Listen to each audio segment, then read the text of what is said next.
pagtutuloy ng pagbabago. Unity at continuity. Hindi nangyari ang unity at continuity. Ang nangyari ay puro na lang benggahan sa politika. At wala nang nangyari sa bayan. Puro na lang bigay ng pera na hindi naman nakikita kung totoo ba talaga na yung buong budget ay ibinigay sa mga kababayan natin. Dahil minsan sinasabi ninyo 3,000, minsan 1,000. So hindi natin alam dahil walang listahan ang pagbigay ng pera. Bakit kailangan diretso ang boto sa 10 senador? Mahirap habulin ang dayaan, kaya kailangan boto ninyo diretso.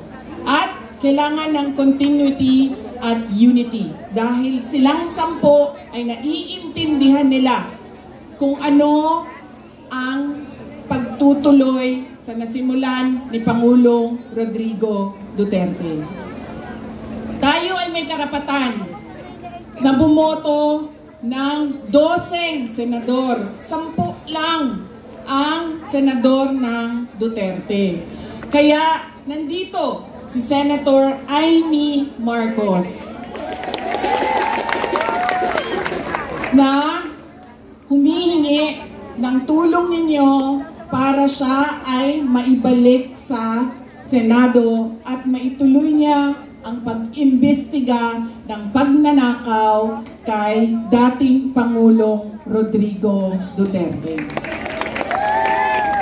At pangako niya ay tutulong din siya sa pag-ransom o pagkuha balik at ibalik dito sa ating bayan si Pangulong Rodrigo Duterte.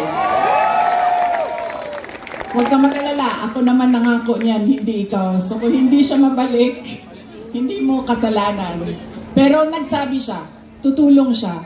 Dahil naiintindihan niya na mali ang ginawa at naiintindihan niya na walang direksyon ang ating gobyerno sa ngayon.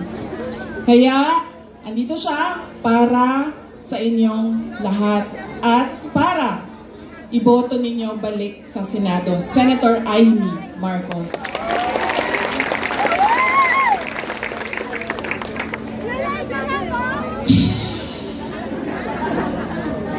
So, ang nakalimutan ninyo kanina ay yung pangako. Sabi ko, di ba?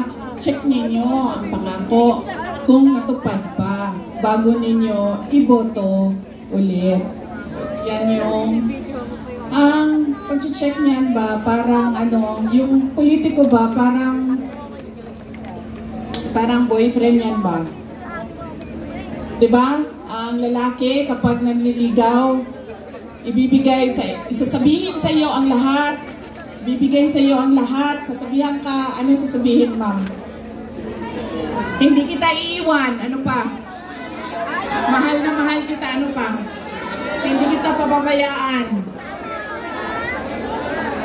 Ikaw lang mag-isa. Ha? Hindi kita papaiyakin. Pero anong ginawa nila sa inyo? Pinaiyak. Iniwan. Sinaktan. Ganyan. Ganyan ang isipin ninyo. Pagpili ninyo ng mga kandidato ngayon. Ang pangako, 20 pesos ang kilo ng bigas. Na hanggang ngayon ay hindi pa naibibigay. Kaya, anong pwede ninyong gawin? Huwag ninyo, ma'am, alam mo, tayong dalawa talaga makukulong dyan sa tanggalin mo. Huwag ninyo iboto ang mga kandidato niya.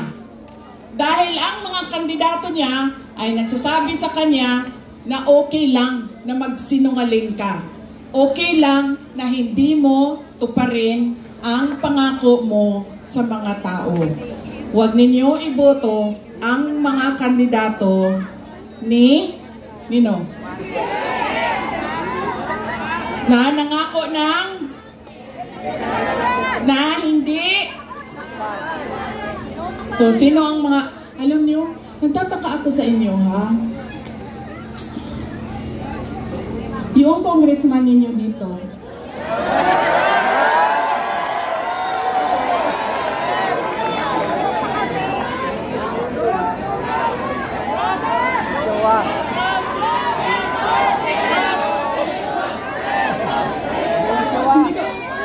alam nyo, kasi yung congressman ninyo, yan yung mukha ng distrito ninyo. Yan yung pambato ninyo doon sa House of Representatives. Unang-una, sobrang laki ng liig niya.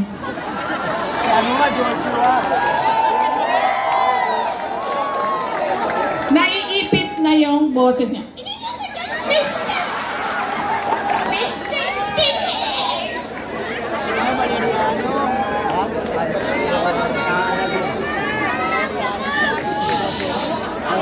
Pangalawa, sabi ko dapat magaling, di ba? Yung congressman na pinili ninyo, simbak ko ng mga taga second district sa Kuangui. Inakusahan niya ako ng lahat. Inakusahan niya ako ng lahat-lahat na, pero wala man lang siyang isang ebidensya na sinabi na ito ang nagpapatotoo na buisit talaga yung babaeng Inday Sara na yan. Wala. Kaya pag bumili kayo ng muka ng distrito ninyo, saan na yung congressman ninyo?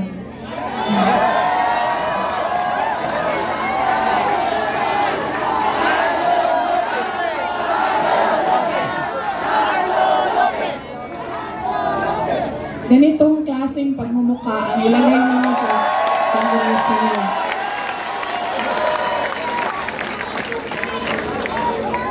At ganitong klaseng kapasidad. Hindi ko alam, ano bang nangyari noong 2022 at yan ang binoto ninyo? Ikwento nyo nga sa akin. Ikwento nyo sa akin.